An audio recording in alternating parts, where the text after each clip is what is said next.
तुमची आता याच्यामध्ये काय भूमिका राहणार आहे? शिवसंग्राम स्वबळावर आहे का महायुतीचं? आमचा प्रथम प्राधान्य असणार आहे कुठल्या तरी पक्षासोबत जाण्यासाठी, मग ते प्रसंगी महायुती असेल. आणि जिल्ह्यातील 3 नगरपालिकांमध्ये तर आम्ही सध्या पूर्ण क्षमतेने जाण्याचा प्रयत्न करतो आहोत. त्या व्यतिरिक्त अन्य 2 नगरपालिकांमध्ये 1-2 जागी आम्ही आमचं पूर्ण लक्ष केंद्रित केलेलं आहे. काय पंकजा मुंडे असतील किंवा निरंजन मुंडे असतील यांच्यासोबत काही बातचीत झालेली आहे? त्यांचं काही तुम्हाला काही त्या पद्धतीचं काही साथ वगैरे? आम्ही महायुतीतील पक्षांपुढे सकारात्मक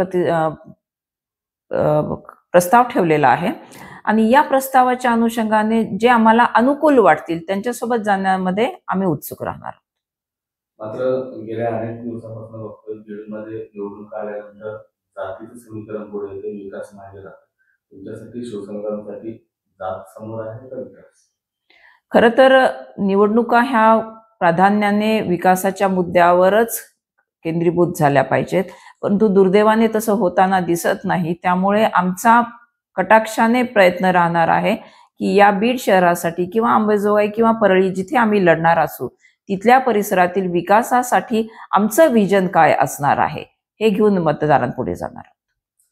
परळीमध्ये काय नेमकं समीकरण राहील युतीबाबत किंवा स्वबळाचा नारा काय राहील? परळीमध्ये आमचे स्थानिक कार्यकर्ते आणि पदाधिकारी 5 जागांवर लढण्यासाठी उत्सुक आहेत आणि त्या 5 जागांवरती आता बघूया चर्चेअंती किंवा वाटाघाटी अंती आम्हाला कितपत प्रतिसाद मिळतो आहे. कारण या निवडणुका त्या कार्यकर्त्यांच्या म्हणजे ज्यांनी गेली अनेक वर्ष लोकांसाठी काम केलेलं आहे, आजही करतायत, त्यांच्या असल्यामुळे त्यांना प्राधान्य मिळणं इथे अपेक्षित आहे. म्हणून त्यांच्या हितासाठी कुठेही तडजोड न करता या निवडणुका लढवल्या जातील. बेटे साहेबांच्या निधनानंतर पहिल्यांदाच ही नगर परिषदेची पालिकेची निवडणूक होऊ घातलेली. त्यावेळेस बेटे साहेबांचं कसं समीकरण होतं आणि आताची काय स्थिती आहे? साहेबांची उणीव आम्हाला निश्चितच जाणवते, कारण एक राजकीय धुरंधर अशी त्यांची ह्या महाराष्ट्राच्या राजकीय पटलावरती ख्याती होती.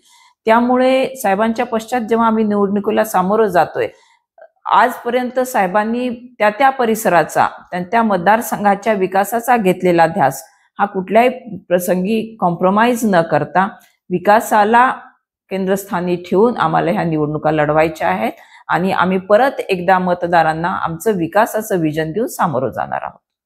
साधारणतः किती दिवसात शिवसंग्रामची जी भूमिका आहे ती समोर येईल? येत्या 1 ते 2 दिवसात जास्तीत जास्त ती आमची भूमिका आम्ही स्पष्ट करणार आहोत.